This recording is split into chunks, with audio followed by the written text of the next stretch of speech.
HRNC நிறுவனம் நல்லா தெரியும், நல்லா பாருங்க. இப்போ போலீஸ் டிபார்ட்மெண்ட் மக்கள் வரி பணத்தில் வாழுது இல்லையா?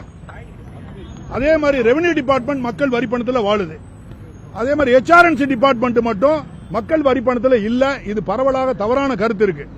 அது எந்த வரி பணத்துனா கோயில் மேல வரி போடுறாங்க. HRNC காரங்க கோயில் மேல வரி போடுறாங்கன்னா எவ்வளவு வரி போடுறாங்க ஒரு வருஷத்துக்கு அப்படின்னா, சென்ற அரசாங்கம் 340 கோடி ரூபாய் போட்டிருக்காங்க. சென்ற அரசாங்கம் யாருன்னு உங்களுக்கு தெரியுமில்ல? அந்த அரசாங்கத்துக்காரங்க 340 கோடி ரூபாய் போட்டிருக்காங்க இந்து கோயில்களுக்கு மட்டும். This is on record. அப்ப உங்களுக்கு இன்ன வரைக்கும் கோயில் மேல வரி போடுறதே பிரசுக்கே தெரியல, மறைச்சிருக்காங்க. கோயில்ல வரி போட்டுக்கிட்டு இருக்காங்க ஒரு தகவல் இன்ன வரைக்கும் 1947 இருந்து நேத்து வரைக்கும் இருக்கக்கூடிய பிரஸுக்கோ போலீஸுக்கோ தெரியல, மறைச்சிருக்காங்க.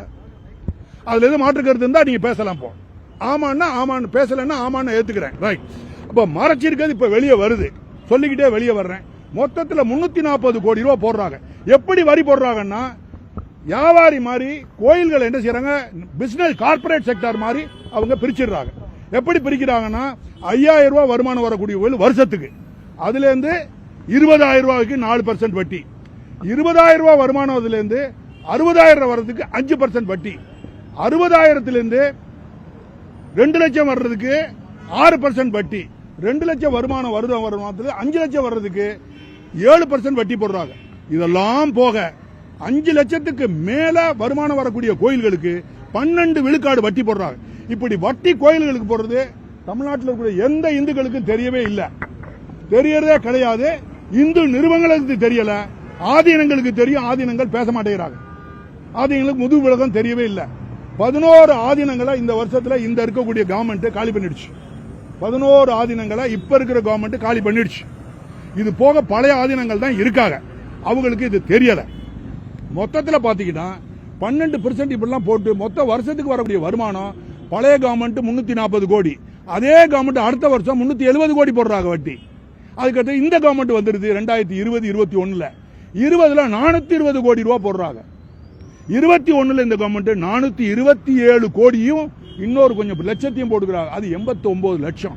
நல்லா கவனிங்க, 429 லட்சம் கோடி கோடி கோடி 87 லட்சத்தை வரி போடுறாங்க கோயில் மேல. எந்த கோயில்னா இந்துக்கள் கோயில் மேல.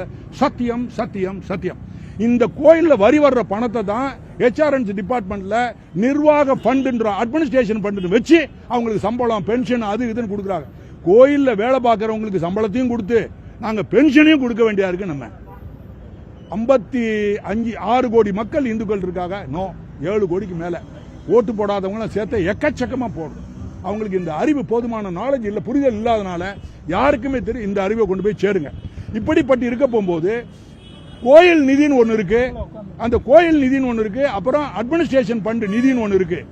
இந்த நிதியில அவங்க துறைக்கு வேண்டிய எல்லா செலவுகளையும் அதுல எடுத்துக்கிடலாம். ஆனா சப்போஸ் இந்த காவல் நிலையத்தில் ஒரு ஆய்வாளர் இருக்காரு, அவருக்கு பசி எடுத்துருச்சு, அவருக்கு ஏற்கனவே உங்களுடைய வரி பணத்தில் சம்பளம் கொடுக்குறோம், டீ எல்லாம் கொடுக்குறோம், வண்டி கொடுக்குறோம், கார் கொடுக்குறோம், காரோட ஃபியூல் 80 லிட்டர் கொடுக்குறோம் மாசத்துக்கு.